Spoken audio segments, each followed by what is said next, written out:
បុរសវ័យក្មេងគ្រាន់តែងុយគេងពេលថ្ងៃត្រង់ស្រាប់តែទ្រូងរបស់គាត់បន្តកងថ្មនៅទ្រូងគាត់ស្រាប់តែបញ្ចេញពន្លឺមាសជ្រាបចូលក្នុងខ្លួនពេលគាត់ត្រូវប្រធានដាស់ឲ្យភ្ញាក់គាត់ក៏បានរកឃើញថាខ្លួនមានសមត្ថភាពមើលធ្លុះគាត់បានប្រឡេកមើលទូសៀវភៅក្បែរនោះដោយមិនដឹងខ្លួនស្រាប់តែចំណេះដឹងផ្នែកវិទ្យាសាស្ត្រទាំងអស់នៅក្នុងសៀវភៅបានរីករាលដាលចូលទៅក្នុងខួរក្បាលរបស់គាត់មួយវិនាទីក្រោយមកគាត់ក៏បានឈានដល់កម្រិតជំនាញទាំងទ្រឹស្ដីនិងការអនុវត្តប៉ុន្តែប្រធានដែលមិនដឹងតែចង់យកក្រដាសប្រឡងមកសាកល្បងគាត់បុរសវ័យក្មេងក៏អង្គុយចុះភ្លាមហើយចាប់ផ្ដើមឆ្លើយសំណួរគាត់ប្រើពេលតែប៉ុន្មាននាទីប៉ុណ្ណោះដើម្បីឆ្លើយចប់មនុស្សគ្រប់គ្នានៅតែគិតថាគាត់សរសេរផ្ដេសផ្ដាសប៉ុន្តែពេលផ្ទៀងផ្ទាត់ជាមួយចម្លើយគំរូស្រាប់តែឃើញថាត្រូវទាំងអស់អបព្រះជាម្ចាស់ឲ្យពេញទុកពេញប្រធានសង្ស័យថាបុរសវ័យក្មេងបន្លំដូច្នេះគាត់ក៏បានសួរសំណួរមួយភ្លាមតែសូម្បីតែគាត់ខ្លួនឯងក៏មិនដឹងចម្លើយដែរបុរសវ័យក្មេងនៅតែឆ្លើយបានយ៉ាងរលូនថែមទាំងប្រាប់បានច្បាស់ថាស្ថិតនៅទំព័រណាបន្ទាត់ណាក្នុងសៀវភៅប្រធានក៏យកសៀវភៅចេញហើយបើកមើលក៏ឃើញថាអ្វីដែលបុរសវ័យក្មេងនិយាយគឺត្រឹមត្រូវមួយម៉ាត់នេះធ្វើឲ្យប្រធានបាត់បង់មុខមាត់យ៉ាងខ្លាំងគាត់និយាយថាបុរសវ័យក្មេងគ្រាន់តែទន្ទឹងចាំមិនមែនជារឿងអស្ចារ្យបន្ទាប់មកគាត់ក៏យកកាំបិតទះកាត់នឹងស្បែកសិទ្ធិនិមិត្តមកសាកល្បងការអនុវត្តរបស់បុរសវ័យក្មេងដើម្បីយកឈ្នះប្រធានឲ្យបានដាច់ខាតគាត់ក៏បិទភ្នែកភ្លាមបន្ទាប់មកគាត់ក៏ចាប់ពីកញ្ចុលអំបោះនិងទំពក់មកចាប់ដើមដេរគ្រប់គ្នាឃើញដូច្នោះក៏ភ្ញាក់ផ្អើលស្ទើរទាំងព្រោះបុរសវ័យក្មេងប្រើពេលតែ1នាទីប៉ុណ្ណោះដើម្បីដេរចប់ថែមទាំងដូចជាម៉ាស៊ីនបោះពុម្ពលាបភ្នែកដេរគឺត្រឹមត្រូវឥតខ្ចោះប៉ុន្តែប្រធានបែរជានិយាយថាមន្ទីរពេទ្យត្រូវការអ្នកហាត់ការដែលឆ្លាតក្បាច់ក្បូរដូចគាត់ទេឲ្យគាត់ចេញទៅភ្លាមបុរសវ័យក្មេងក៏ចាក់ចេញទៅដោយកំហឹងកន្លែងបែបនេះគាត់មិននៅក៏បានស្របពេលនោះនាយកមន្ទីរពេទ្យក៏ស្រាប់តែមកប្រាប់គ្រប់គ្នាថាលោកឆេននាយកនឹងនាំបងស្រីរបស់គាត់មកពិនិត្យផ្ទៃពោះហើយមន្ទីរពេទ្យរបស់ពួកគេគឺលោកឆេនជាអ្នកវិនិយោគដូច្នេះត្រូវតែមើលថែបងស្រីរបស់លោកឆេនឲ្យបានល្អប្រធានក៏ភ្លាមបានប្រកល់ភារកិច្ចនេះទៅឲ្យលោកអ៊ូវ៉ាន់ហ៊ុយដែលប្រឡងបានលេខ1ជាអ្នកទទួលខុសត្រូវតែលោកឆេននិងបងស្រីរបស់គាត់បានជួបគ្រោះថ្នាក់ចរាចរណ៍តាមផ្លូវបងស្រីរបស់គាត់គឺជាស្ត្រីមានផ្ទៃពោះវ័យចំណាស់ស្រាប់ទៅហើយពេលរង្គើបែបនេះនោះក៏បែកភ្លាមឈឺចាប់ទ្រាំមិនបានប្រធានដែលដឹងដំណឹងក៏ប្រញាប់នាំមនុស្សទៅដល់ភ្លាមលោកវូវិនហ៊ុយជាគ្រូពេទ្យទទួលខុសត្រូវបានឡើងទៅពិនិត្យតែបែរជាភ័យស្លន់ស្លោពេលឃើញស្ត្រីសម្រាលកូនធ្លាក់ឈាមខ្លាំងគាត់បានប្រាប់ថាទារកអាចនឹងថប់ដង្ហើមគ្រប់ពេលបញ្ជូនទៅបន្ទប់ផ្ទះកាត់គឺមិនទាន់ទេត្រូវតែសម្រាលកូននៅនឹងកន្លែងភ្លាមតែចៃដន្យឲ្យមានយុវជនម្នាក់នៅទីបានមើលឃើញថាស្ថានភាពមិនប្រក្រតីភ្លាមគាត់ក៏ប្រញាប់រត់ទៅខាត់ហើយនិយាយថាស្ត្រីសម្រាលកូនមិនត្រឹមតែធ្លាក់ឈាមខ្លាំងទេថែមទាំងក្បាលកូនមិនត្រង់ទីនេះមានសម្ភារៈមិនគ្រប់គ្រាន់បើមានបញ្ហាតែម្ដាយនិងកូននឹងមានគ្រោះថ្នាក់ដល់ជីវិតតែគ្មានអ្នកណាម្នាក់ស្ដាប់គាត់ទេប្រធានបានប្រាប់ថាគាត់ជានិស្សិតកម្មសិក្សាដែលត្រូវគេបណ្តេញចេញគ្មានសិទ្ធិមកបញ្ជាទីនេះទេបន្ទាប់មកក៏ឲ្យលោកវូវិនហ៊ុយបន្តសម្រាលកូនតែមិនយូរប៉ុន្មានក៏ឮសំឡេងស្ត្រីសម្រាលកូនស្រែកយ៉ាងឈឺចាប់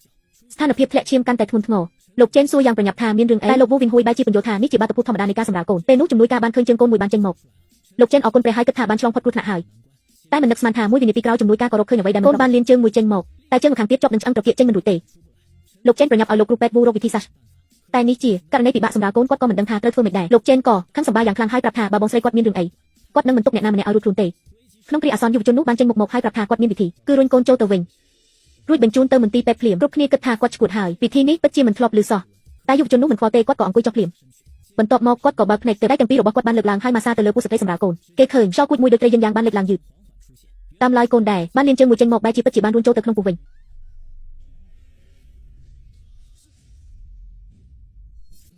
សូមសួរថាតើអ្នកធ្វើវាដោយរបៀបណាកុំតន់និយាយរឿងនេះអីគាត់ឥឡូវនេះគ្រោះថ្នាក់ណាស់ជួយគាត់ទៅមន្ទីរពេទ្យភ្លាមត្រូវហើយលឿន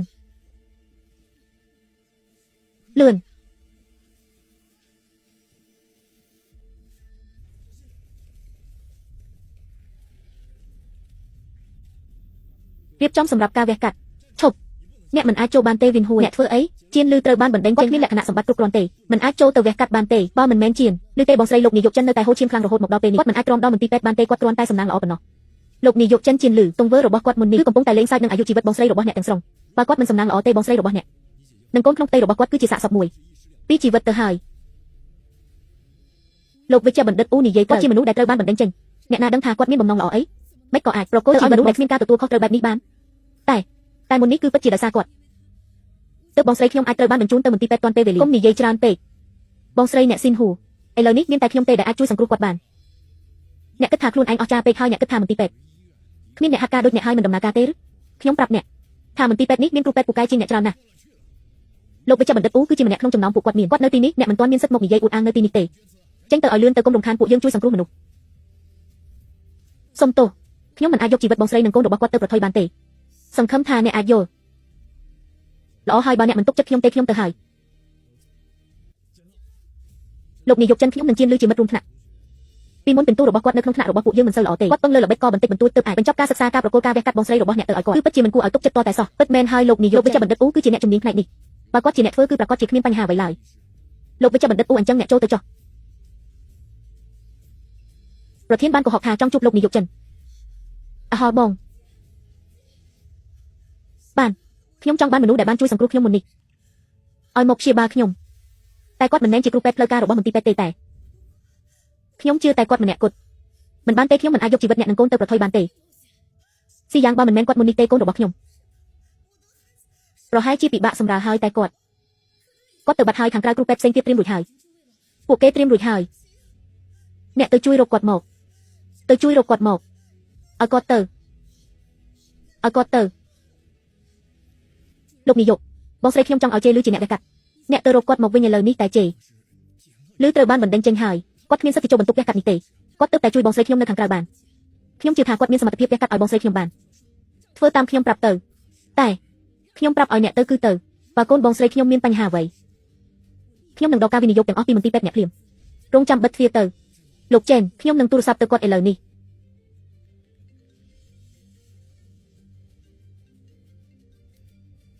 អាឡូជេលឺអ្នកណែណានៅខាងក្រោមប្រញាប់ត្រឡប់មកវិញវះកាត់ឲ្យបងស្រីលោកចេនខ្ញុំលែងមានសិទ្ធិហើយបងស្រីលោកចេនចង្អុលមុខឲ្យអ្នកវះកាត់ឲ្យគាត់ប្រញាប់ត្រឡប់មកវិញភ្លាមអាឡូលោកនាយកអ្នកទើបតែបិទទូរស័ព្ទខ្ញុំ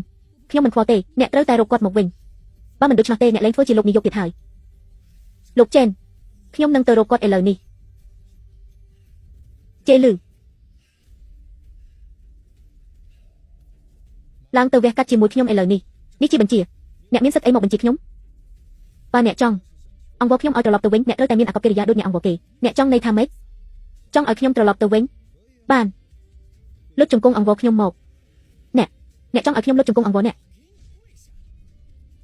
មិញនេះខ្ញុំជាអ្នកចង់ជួយសង្គ្រោះមនុស្សគឺអ្នកទេដែលក្បត់ជំនឿចិត្តមនុស្សឲ្យបណ្ដេញខ្ញុំចេញខ្ញុំគិតថាអ្នកក៏គួរតែដោះឲ្យពេទ្យស្នោះចេញដែរ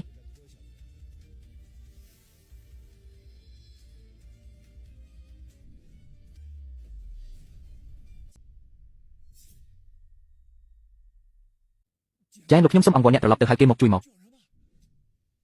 អូយតែលោកចេនគាត់មិនទុកចិត្តខ្ញុំទេបើមានរឿងអីកើតឡើងខ្ញុំមិនអាចទទួលខុសត្រូវរួចទេឬមួយក៏អ្នកឲ្យវូវិនហើយទៅវិញទៅលោកចេនមិនទុកចិត្តអ្នកតែបងស្រីគាត់ទុកចិត្តអ្នកបងស្រីគាត់ជាអ្នកជំងឺសំខាន់បំផុតអ្នកត្រឡប់ទៅធ្វើការវះកាត់ជាមួយខ្ញុំទៅអូយលោកម្ចាស់ឲ្យខ្ញុំសូមអង្វរអ្នកហើយយកព្រមបើមានរឿងអីអ្នកត្រូវទទួលខុសត្រូវបាទខ្ញុំទទួលខុសត្រូវ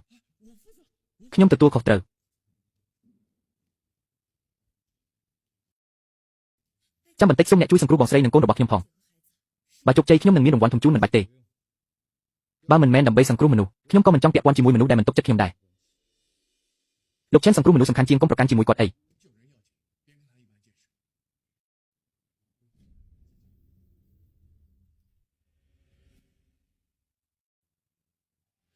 ខ្ញុំទៅជួយបានហើយខ្ញុំមកជួយអ្នកខ្ញុំគ្រាន់តែចង់ជួយទេចេញទៅក្រៅទៅ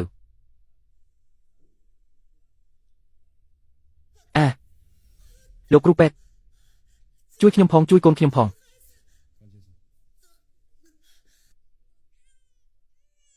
អូនហេតុអីបានជាកូនស្អាតយ៉ាងនេះ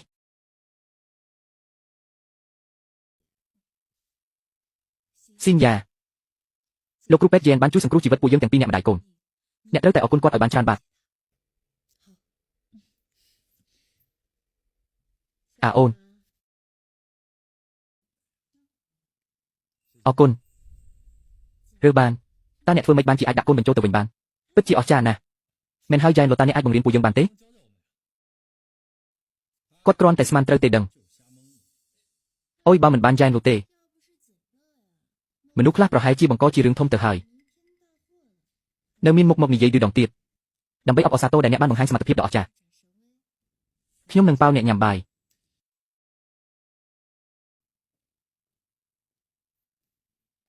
អរគុណដែលអ្នកបានជួយបងស្រីនិងក្មួយប្រុសរបស់ខ្ញុំតើអ្នកចង់បានអ្វីជាការតបស្នងនិយាយមកចុះមិនបាច់ទេការសង្គ្រោះមនុស្សគឺជាតួនាទីរបស់ខ្ញុំជាមនុស្សមិនចូលចិត្តជំពាក់គុណគេទេបើអ្នកមិនព្រមយកអ្វីទាំងអស់អញ្ចឹងខ្ញុំសូមប៉ាវអ្នកញ៉ាំបាយវិញមិនបានទេយេនក៏បានយល់ព្រមញ៉ាំបាយជាមួយខ្ញុំរួចហើយអ្នកចាំថ្ងៃក្រោយទៅឲ្យទូរស័ព្ទមកខ្ញុំ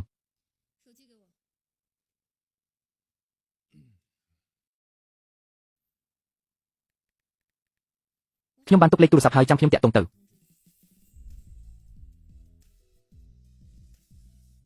អេជីនលោកចេនប៉ាវអ្នកញ៉ាំបាយអ្នកចិត្តមានលៀបធំហើយបើអ្នកមានបានកុំភ្លេចបងប្អូនម្នាក់នេះណាចុះអ្នកទៅណា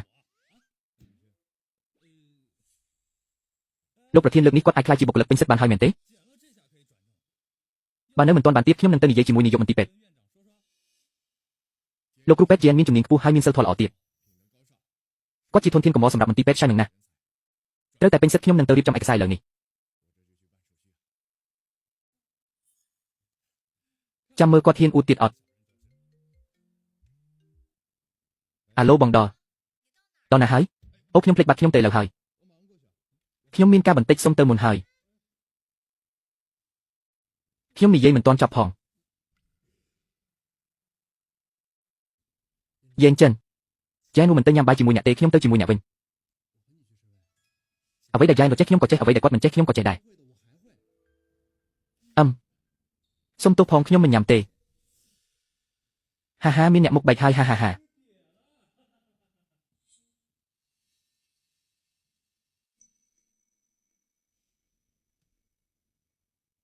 យកឯកសារនេះទៅជូនគាត់ផង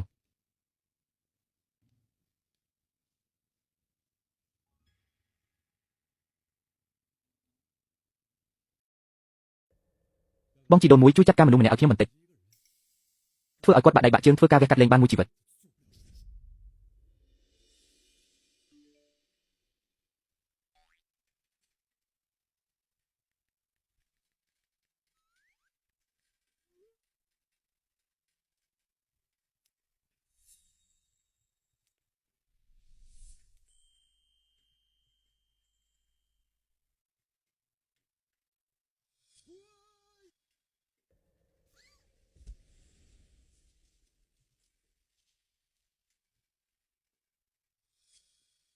អូសុំទោសតើអ្នកមានអីអត់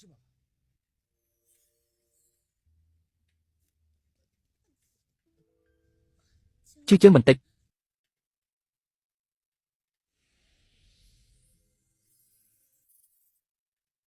មិនអីទេគ្រាន់បើប៉ះពាល់ដល់ឆ្អឹងទេគ្រាន់តែជន់សាច់បន្តិចបន្តួចប៉ុណ្ណោះ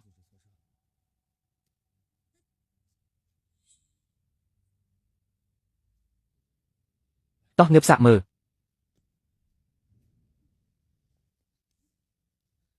នៅតែឈឺបន្តិចមិនអីទេបន្តិចទៀតបាត់ហើយអ្នកតាណាខ្ញុំជូនទៅ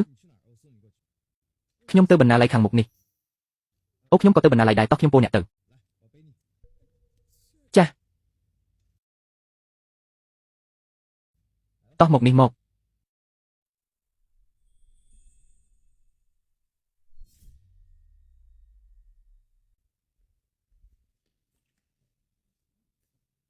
ដាក់ខ្ញុំចុះបានហើយ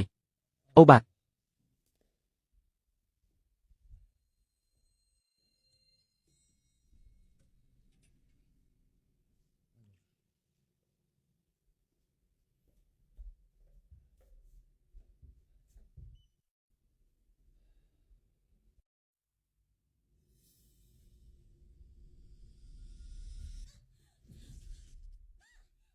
ប្រហែលជាដាច់ភ្លើងហើយ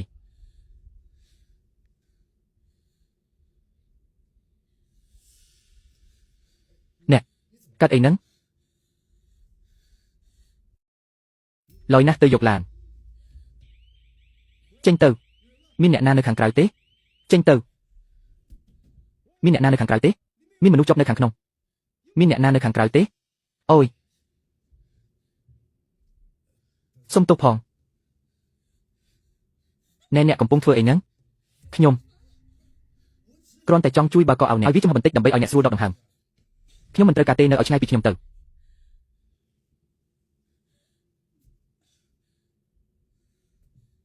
អូយណែគឺខ្ញុំចង់ជួយអ្នកមែនទេណា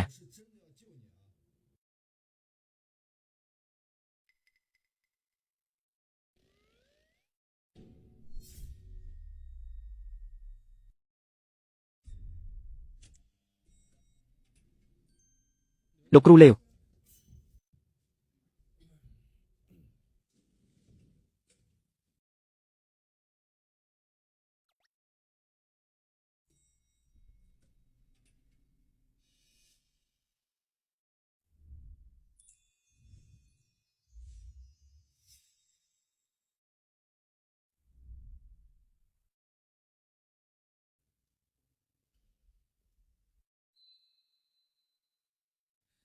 បងមកហើយមែនទេលោកគ្រូលាវនេះគឺជាបងប្រុសរបស់ខ្ញុំយ៉ែនវ៉ូតាមពិតអ្នកគឺជាបងប្រុសរបស់សិស្សយ៉ាងខៃសោះអ្នកគ្រូលាវហេតុអ្វីបានជាអ្នកនៅជាមួយបងប្រុសរបស់ខ្ញុំអញ្ចឹងពួកយើងទើបតែជួបគ្នានៅជាន់ក្រោមក៏មកជាមួយគ្នាតែម្ដងទៅចាសសូមខ្ញុំទៅរៀបចំខ្លួនសិនអ្នកទាំងពីរជាគ្នាទៅណាបងខ្ញុំក៏ត្រូវទៅរវល់ដែរអ្នកដើរមើលជុំវិញនេះសិនទៅ បានអ្នកទៅរវល់ចុះ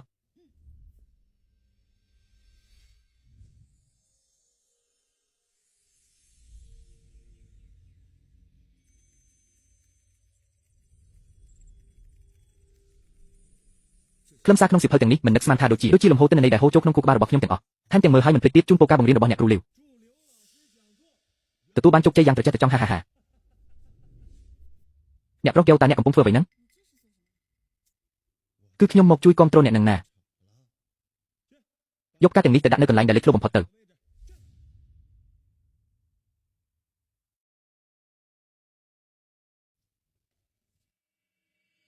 អ្នកគ្រូលាវដល់ពេលហើយ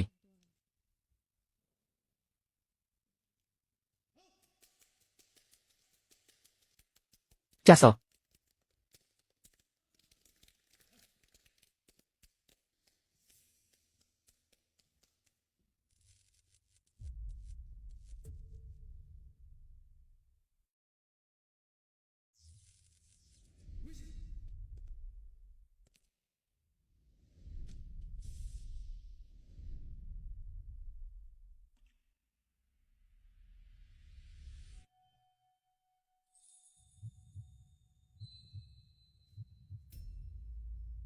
មិនអីទេមែនទេ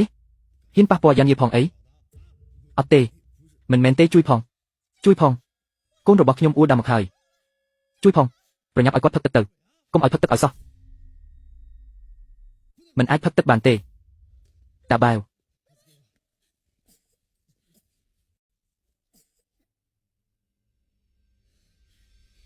អូយស្លាប់ហើយមិនអីទេណាអរគុណអ្នកខ្លាំងណាស់មិនអីទេកូនត្រូវប្រយ័ត្នជាងនេះណា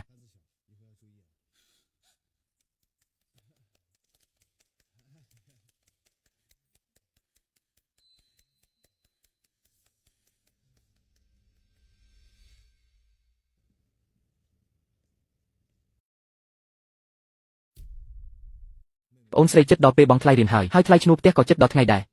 លុយប៉ុណ្ណេះគឺមិនគ្រាន់ទាល់តែសោះ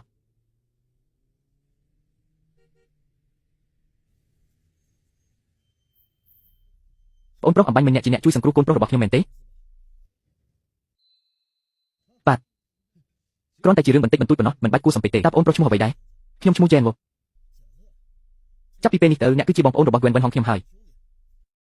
ក្នុងកាតនេះមាន 100000 លេខសម្ងាត់គឺលេខ855ជាទឹកចិត្តបន្តិចបន្តួចពីខ្ញុំចុះនេះជានាមប័ណ្ណរបស់ខ្ញុំមិនបាច់ទេបាទទៅថ្ងៃមុខបើមានបញ្ហាអ្វីនៅទីក្រុងជាងចេងអាចមករកខ្ញុំបានគ្រប់ពេលក្លឹបរាត្រីមហាសេដ្ឋីនៅភាគខាងត្បូងក្រុងគឺជាកន្លែងរបស់ខ្ញុំបើមានពេលទំនេរមកលេងបានណាបាទគ្មានបញ្ហាទេអរគុណបង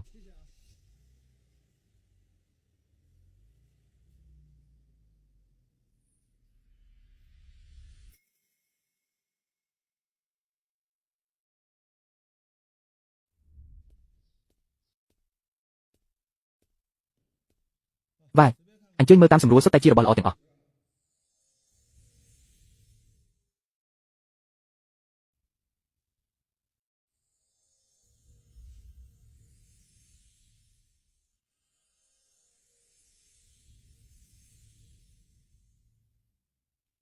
មិនអីគឺល្អហើយឲ្យគាត់សម្រាប់ឲ្យបានច្រើនទៅអូលោកម្ចាស់សូមមើលចុះនេះគឺជាត្បូងថ្មីៗដែលទើបតែមកដល់សុទ្ធតែរបស់ល្អមួយណាក៏ជាប្រភេទលេខ1ដែរនេះណែសូមមើលមួយនេះគឺជាត្បូង Hishan ដែលជារបស់មានតម្លៃបំផុតប្រចាំហាងយើងមើលទៅតើស្អាតដែរទេបើអ្នកចូលចិត្តខ្ញុំបញ្ចុះតម្លៃឲ្យ 20% 30 លានយ៉ាងម៉េចដែរ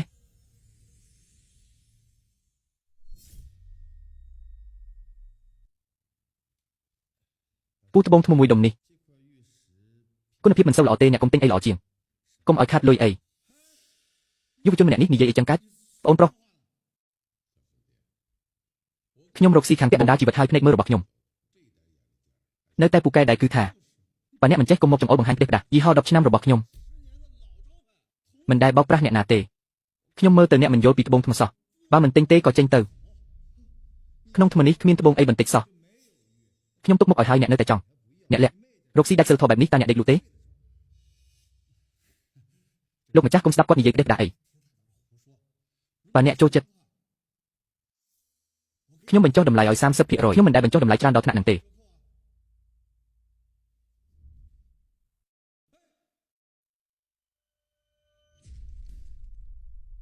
ឃើញទេគ្មានត្បូងអីបន្តិចសោះ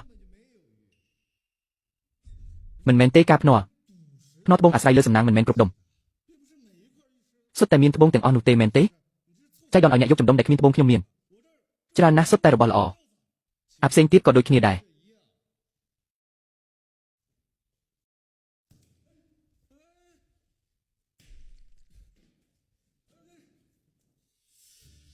វាមានជាពលតែនេះច្បាស់ជាការបោកប្រាស់ហើយខ្ញុំមិនលក់ឲ្យទេបានហើយជប់ភ្នាល់ទៅ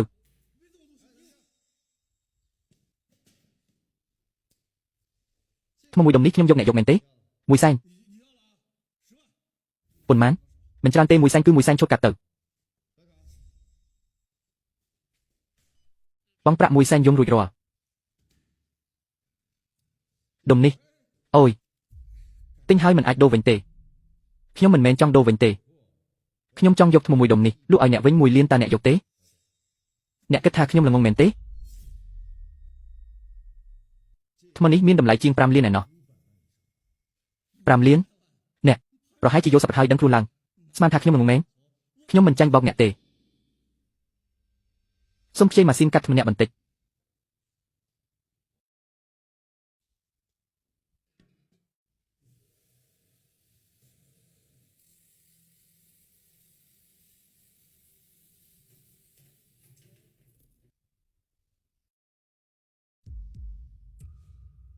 មើលចុះពណ៌ក្រហមនិងបៃតងប្អូនប្រុសត្បូងនេះខ្ញុំឲ្យ10 លាន10 លានព្រមព្រៀងទទួលបានប្រាក់10 លានយន្តក្នុងកណ្ណីអរគុណប្អូនប្រុសពិតជាក្មេងខ្លាំងពូកែមែនថ្មីនេះខ្ញុំទើបតែបានត្បូងថ្មភពពី3 ដុំល្មមតែចង់រកអ្នកជំនាញមកជួយពិនិត្យមើលបន្តិចមិនដឹងថាប្អូនប្រុសអាចផ្ដល់កិត្តិយសទៅអង្គុយលេងនៅក្រុមហ៊ុនខ្ញុំបន្តិចបានទេអញ្ជើញ10 លានក៏ជួយមិនបានដែរហាហាហា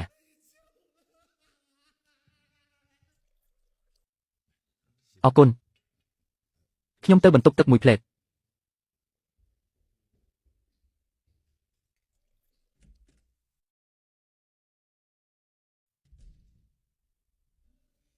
ពុកស៊ីយ៉ាមកបានល្អណាស់ខ្ញុំទើបតែ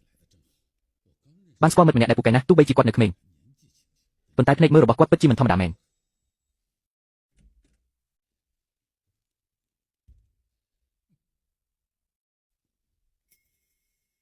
គឺជាអ្នកពួកអ្នក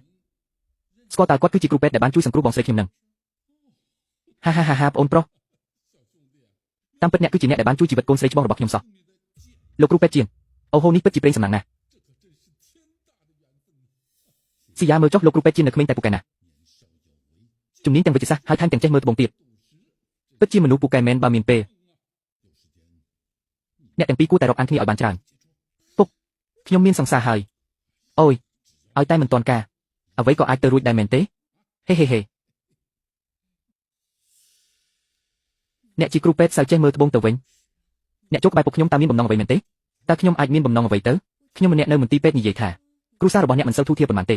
តើអ្នកគិតថាពុកខ្ញុំជាមនុស្សឆោតល្ងងដែលមានលុយច្រើនមែនទេចង់បោកលុយគាត់មែនទេយ៉ាងណាក៏ខ្ញុំបានជួយបងស្រីអ្នកដែរអ្នកគិតបែបនឹងមែនទេរឿងណារឿងហ្នឹងសេចក្តីថ្លៃថ្នូរដែលជំពាក់អ្នកខ្ញុំនឹងសងវិញប៉ុន្តែបើអ្នកហ៊ានមានគំនិតមិនល្អលើពុកខ្ញុំមិនព្រមដាច់ខាតតើខ្ញុំមានគំនិតមិនល្អស្អីទៅអ្នកមានគំនិតអីខ្លួនឯងដឹងច្បាស់ណាស់ម្យ៉ាងវិញទៀតកាលពីមុនអ្នកណាជាអ្នកនិយាយថាជួយមនុស្សមិនមែនដើម្បីចង់បានការតបស្នងខ្ញុំស្អប់បំផុតមនុស្សដែលនិយាយផ្សេងធ្វើផ្សេងបែបនេះថ្ងៃនេះគឺពុកអ្នកជាខ្ញុំមកតើបានហើយ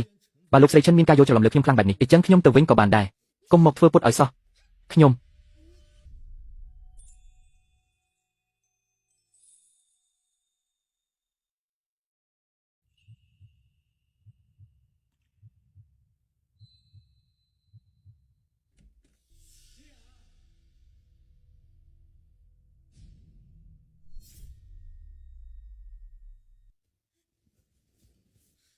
អ្នកឆ្លៀតឱកាសលើខ្ញុំ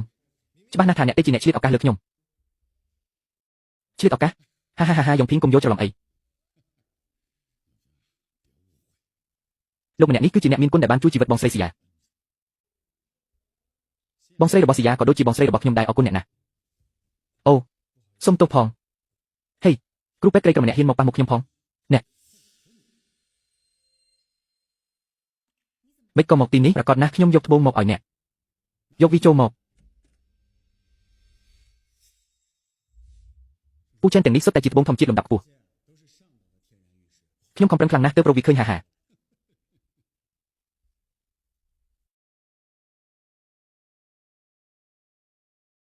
យ៉ងពេញអ្នកពិតជាមានទឹកចិត្តណាស់ប៉ុន្តែតាមទម្លាប់ខ្ញុំត្រូវឲ្យអ្នកជំនាញរបស់ក្រុមហ៊ុនជួយពិនិត្យមើលបន្តិចសិន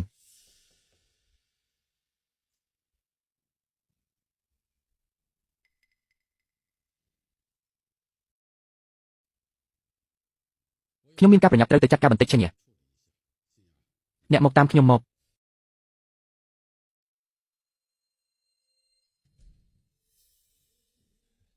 សៀវហ្វៃពួកយើងមិនមែនជាមនុស្សក្នុងវណ្ណៈតែមួយទេចិនឆេញគឺជាសង្សាររបស់ខ្ញុំសូមណែនាំអ្នកល្អបំផុតគួរតែនៅឲ្យឆ្ងាយពីគាត់បើមិនអញ្ចឹងទេ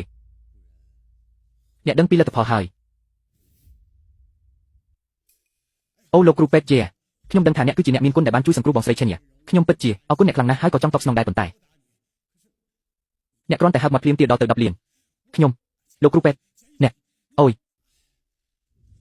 លោកគ្រូពេទ្យចែនអ្នកតែងតែនិយាយថាជួយមនុស្សមិនមែនដើម្បីចង់បានការតបស្នងចុះហេតុអ្វីបានជាអ្នកនៅតែទីពីយ៉ងពេញហឹបមកទីរលួយដល់ទៅ10លានអញ្ចឹងឆេញរឿងនេះមិនអាចបន្ទោសលោកគ្រូពេទ្យចែនបានទេគាត់គឺជាអ្នកមានគុណជួយជីវិតបងស្រីរបស់អ្នកការដែលគាត់ចង់បានលុយច្រើនបន្តិចក៏មិនមែនជារឿងខុសដែរបែបនេះចុះលោកគ្រូពេទ្យយ៉ែនពេលនេះខ្ញុំមិនទាន់មានលុយច្រើនដល់ថ្នាក់ហ្នឹងទេអ្នកយកលុយទាំងនេះទៅសិនទៅថ្ងៃក្រោយខ្ញុំនឹងរកវិធីសងអ្នកបន្ថែមទៀតនេះអ្នកនៅចង់បានប៉ុន្មានទៀតក៏និយាយមកមិនមែនទេគាត់និយាយអីអ្នកក៏យល់ព្រមតាមទាំងអស់អ្នកពិតជាចង់វាខ្ញុំមែនទេអូយអ្នកទាំងពីរឈប់ទៅនិយាយម្នាក់បន្តិចទៅលោកគ្រូពេទ្យគឺជាអ្នកមានគុណរបស់បងស្រីឆេញការសុំការតបស្នងខ្លះវាមិនមែនជារឿងខុសឆ្គងអីទេពូឆេនវាមិនមែនអញ្ចឹងទេគឺចុះលោកគ្រូលេខត្បូងទាំងនេះគឺយ៉ងពេញទើបតែយកមកឲ្យមេតាជួយពិនិត្យមើលបន្តិច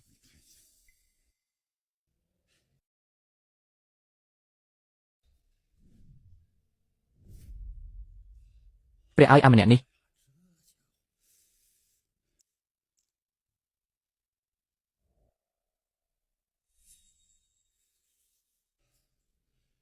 ទាំងនេះសុទ្ធតែជារបស់ដែលកំមនឹងបានឃើញណាស់ជាត្បូងធម្មជាតិលំដាប់កំពូលមែនទាំងពណ៌ទាំងគុណភាពគឺល្អឥតខ្ចោះតែម្ដង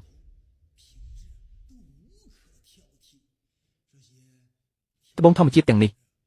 មិនមែនមានលុយសុទ្ធតែអាចរកទិញបានដោយងាយនោះទេ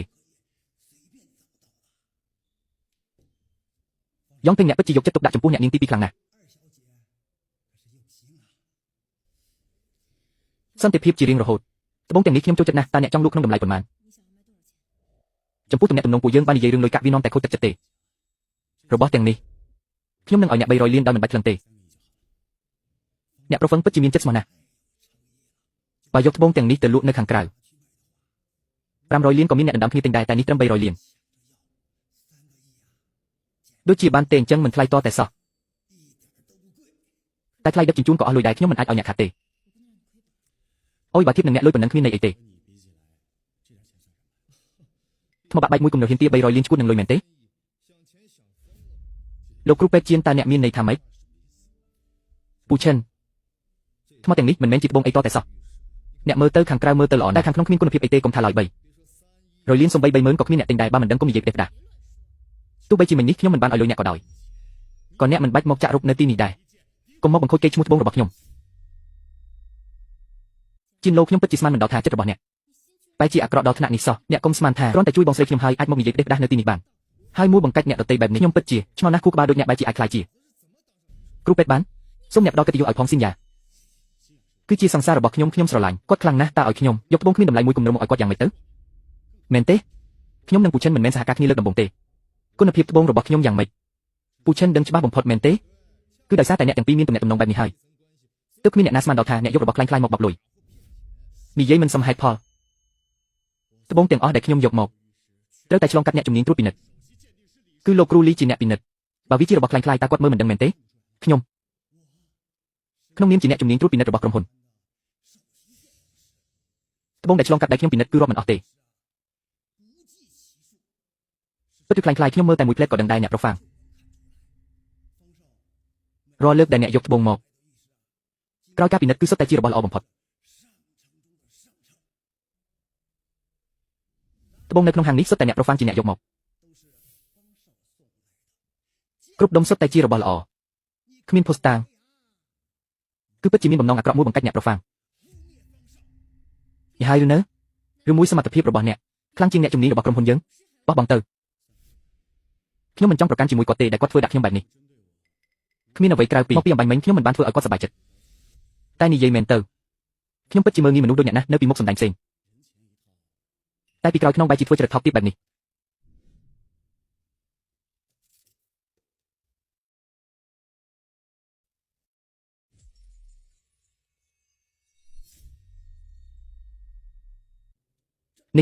នេះជាផលិតផលថ្មីបំផុតរបស់ក្រុមហ៊ុនយើងនេះជាត្បូងថ្មដ៏ល្អបំផុត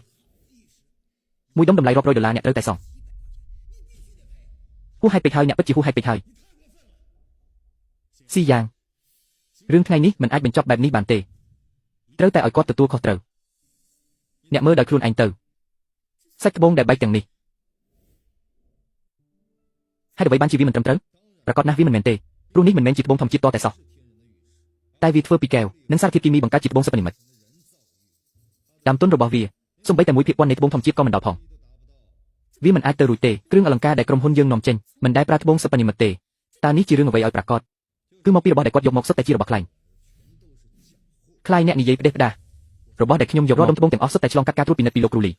ទាំងអស់សុទ្ធតែជាត្បូងធម្មជាតិលំដាប់ខ្ពស់ត្រូវហើយខ្ញុំអាចធ្វើជាសាក្សីបានត្បូងដែលលោកប្រុសហ្វាំងយកមកគ្មានបញ្ហាទេកុំដោះសារអីលោកប្រុសចាងអ្នកនាងទី2ខ្ញុំប្រើបទពិសោធន៍រាប់សិបឆ្នាំក្នុងមុខចំនួនជានិយាយថាត្បូងរបស់លោកប្រុសហ្វាំងពិតជាគ្មានបញ្ហាទេកុំស្ដាប់គាត់និយាយផ្ដេសផ្ដាសកិត្តិយសរបស់អ្នកនិងគាត់គឺនៅក្រុមជាមួយគ្នាសុទ្ធតែជាពួកបបប្រាស់ដូចគ្នារួមកម្លាំងគ្នាបបលុយលោកពូអីគេសូមស្ដាប់គាត់និយាយផ្ដេសផ្ដាសគ្មានរឿងបែបហ្នឹងទេលោកស្រីឈឹងខ្ញុំធ្វើការឲ្យក្រុមហ៊ុនដោយស្មោះត្រង់រាប់សិបឆ្នាំមកហើយខ្ញុំស្មោះត្រង់នឹងក្រុមហ៊ុនណាស់តើខ្ញុំអាចធ្វើរឿងតែប៉ះពាល់ដល់ក្រុមហ៊ុនបានយ៉ាងម៉េចមែនទេចុះសាច់នៅក្នុងហោប៉ៅរបស់អ្នកតើអ្នកពន្យល់យ៉ាងម៉េចសាច់ស្អីហេតុអីខ្ញុំមិនដឹងកុំមកនិយាយបង្កាច់បង្ខូចក្នុងហោប៉ៅខាងឆ្វេងរបស់អ្នកមានសាច់5លានដុល្លារតែគាត់បានឲ្យអ្នកចង់ឲ្យខ្ញុំជួយដកវាចេញមកឲ្យមែនទេឬក៏អ្នកចង់ដកវាចេញមកដោយខ្លួនឯង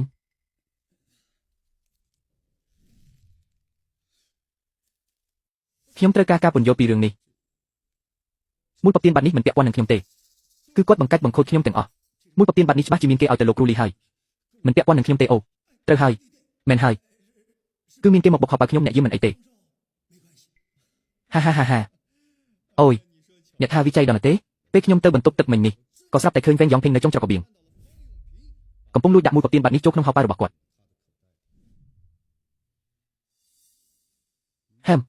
និយាយមកបើអ្នកនៅតែមិនជឿអ្នកអាចទៅឆែកមើលកាមេរ៉ាសុវត្ថិភាពនៅចុងច្រករបៀងក្រុមហ៊ុនរបស់អ្នកបានចាំបាច់ឲ្យខ្ញុំទៅឆែកកាមេរ៉ាមែនទេមិនបាច់ឆែកទេមិញនេះជំនួយការទើបតែប្រាប់ខ្ញុំថាផលិតផលថ្មីដែលយើងទើបតែដាក់លក់ទទួលបានការរិះគន់គុណភាពជាច្រើនលើកពេលនោះខ្ញុំក៏សង្ស័យដែរថាវត្ថុធាតុដើមប្រហែលជាត្រូវបានគេលួចបដូរចេញនឹកស្មានមិនដល់ថាជាស្នាដៃរបស់អ្នកសោះនឹកស្មានមិនដល់មែនលោកគ្រូលីហ៊ានលួចក្បត់ទំនុកចិត្តខ្ញុំដល់ថ្នាក់នេះខ្ញុំរកស៊ីគ្រឿងអលង្ការនេះច្រើនឆ្នាំមកហើយទម្រាំតែសន្សំកេរ្តិ៍ឈ្មោះបានមកដល់ពេលនេះបើសិនជាគ្រូពេទ្យមិនបានរកឃើញគម្រោងការអាក្រក់របស់អ្នកទេកេរ្តិ៍ឈ្មោះរាប់រយឆ្នាំរបស់ក្រុមហ៊ុនត្រកូលឆិនយើងច្បាស់ជាត្រូវវិនិច្ឆ័យដោយសារតែពួកអ្នកទាំងពីរមនុស្សចិត្តខ្មៅដូចជាពួកអ្នកមិនខានចិនយ៉ាប់ដឹងប៉ូលីសទៅលោកប្រធានចិនគឺខ្ញុំលោកខ្លួនទៅជឿតាមសម្ដីរបស់គាត់គឺគាត់យកលុយមកសូកប៉ាន់ខ្ញុំឲ្យខ្ញុំលួចដូរយកទំនិញខ្លាំងៗមកដាក់ជំនួសលោកពូចិនយ៉ាស្ដាប់ខ្ញុំពន្យល់សិនវាមិនមែនខ្ញុំទុកចិត្តអ្នកខ្លាំងណាស់មិននឹកស្មានថាអ្នកហ៊ានបោកប្រាស់ខ្ញុំសោះចិនយ៉ាមិនមែនអញ្ចឹងទេកុំមកប៉ះខ្ញុំប្រាប់អ្នកឲ្យដឹងចាប់ពីថ្ងៃនេះទៅយើងកាត់ដាច់ពីគ្នាហើយលុយទាំងអស់ដែលអ្នកបោកយកពីខ្ញុំទៅត្រូវសងមកវិញឲ្យអស់បើមិនអញ្ចឹងទេខ្ញុំនឹងបោះបង់អ្នកចោលចិនយ៉ាត្បូងថ្មទាំងនេះខ្ញុំមិនបានបង្ខំឲ្យអ្នកទិញទេមែនទេអ្នកស្ម័គ្រចិត្តទិញដោយខ្លួនឯងទាំងអស់ឥឡូវនេះទោះបីជាអ្នកហៅប៉ូលីសមកក៏គ្មានប្រយោជន៍ដែរ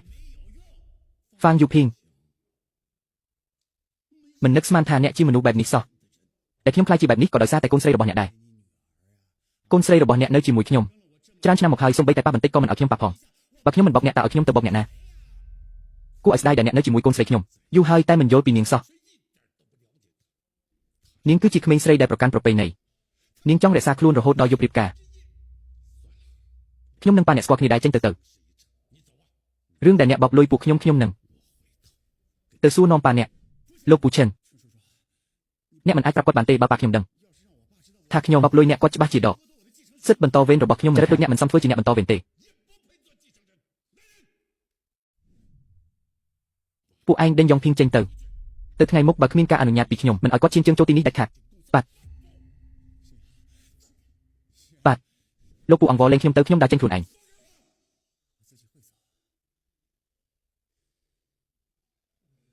បញ្ជូនគាត់ទៅប៉ុស្តិ៍ប៉ូលីសប្តឹងពីបទពុករលួយនិងសុកប៉ាន់លោកប្រធានឈិនខ្ញុំដឹងខុសហើយលេងខ្ញុំទៅ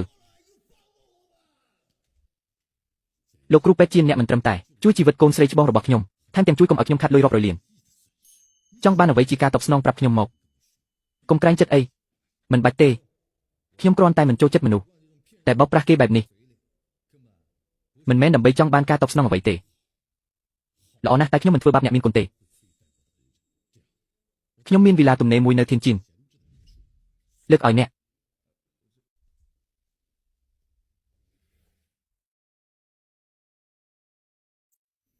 ស៊ីយ៉ានាំលោកគ្រូពេទ្យទៅមើលផ្ទះហើយរៀបចំឯកសារឲ្យរួចរាល់ផងចាស់អរគុណច្រើនអូយនេះសោកផ្ទះរបស់អ្នកឯកសារខ្ញុំនឹងឲ្យគេរៀបចំឲ្យអរគុណរំលឹកអ្នកបន្តិចអីគេលើកក្រោយទិញឲ្យក្នុងគួរទិញធំជាងមុន2លេខបើមិនអញ្ចឹងទេប្រយ័ត្នជិះខ្លួនអ្នកមិនបាច់មកចេះដឹងរឿងខ្ញុំទេអ្នកកុំភ្លេចថាអ្នកនៅជំពាក់បាយខ្ញុំមួយពេលណាទើបតែទទួលបានផ្លែមួយថ្ងៃសោះរកបាន10លាននិងវីឡាមួយមើលទៅសមត្ថភាពនេះអាចប្រើដើម្បីរកលុយបានច្រើនទៀត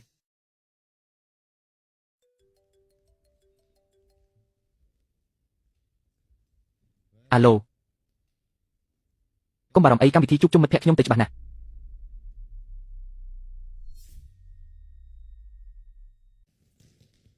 អាប្អូនមានគេជួពួកយើងឲ្យមកកាច់ដែងធ្វើសកម្មភាពទៅ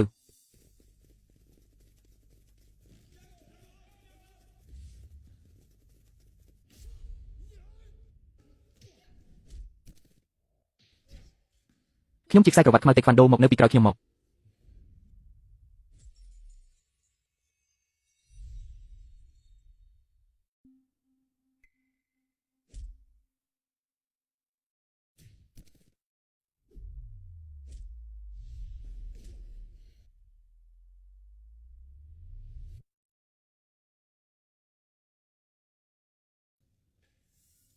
មើលនេះទៅមែនទេនៅខាងនោះពួកយើងត្រូវហើយរត់ឲ្យលឿនកុំរត់អង្គុយឲ្យជាប់កុំរត់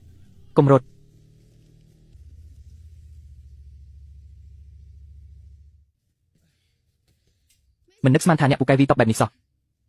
ខ្ញុំឈ្មោះឈូអ៊ូសៀងចុះអ្នកវិញចាំថ្ងៃក្រោយយើងមកសាកល្បងគ្នាម្ដងទៀត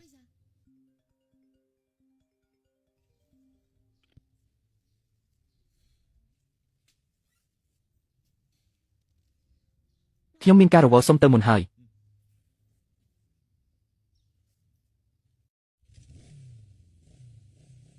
តើអ្នកណាជាអ្នកហៅមនុស្សទាំងនោះមក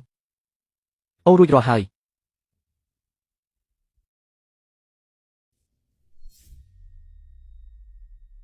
លោកគ្រូលីវមកទិញអីមែនទេចង់ទិញអ្វីដែរខ្ញុំចាប់អារម្មណ៍លើកំណាប់និងគំនូរអសបចង់ណាស់ចង់រើសមួយផ្ទាំងយកទៅដាក់ក្នុងបន្ទប់អានសៀវភៅគំនូរមួយផ្ទាំងនេះចូលចិត្តមួយណាខ្ញុំទិញឲ្យអ្នកអរគុណចំពោះបំណងល្អខ្ញុំអាចទិញដោយខ្លួនឯងបានអ្នកគិតថាគំនូរអសបចង់នៅទីនេះយ៉ាងម៉េចដែរគំនូរអសបចង់នឹងវត្ថុបុរាណទាំងនេះវាតែងតែជាកន្លែងកំសាន្តរបស់អ្នកមានមនុស្សក្រីក្រដូចគាត់តើអាចយល់ដឹងអ្វីទៅបើខ្ញុំមិនយល់តើអ្នកយល់មែនទេ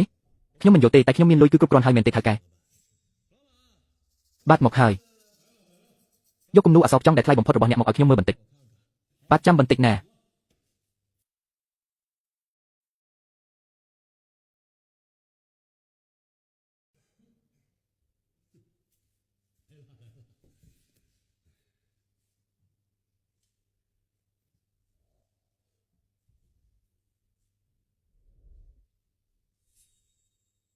វ៉ាងសៀងអូវ៉ាងស៊ីជឺឡានធីងជីស៊ីងជាច្បាប់ចម្លងហាហាវ៉ាងស៊ីជឺយ៉ាងម៉េចដែរ ចូលចិត្តទេបើចូលចិត្តខ្ញុំនឹងទិញឲ្យព្រាមមិនបាច់ទេរបស់នេះថ្លៃធ្នូពេកហើយសូម្បីតែអក្សរនៅលើនោះក៏អានមិនចង់ដាច់ផងនៅចង់ទិញយកទៅជូនគេទៀតអ្នកណាថាខ្ញុំអានមិនដាច់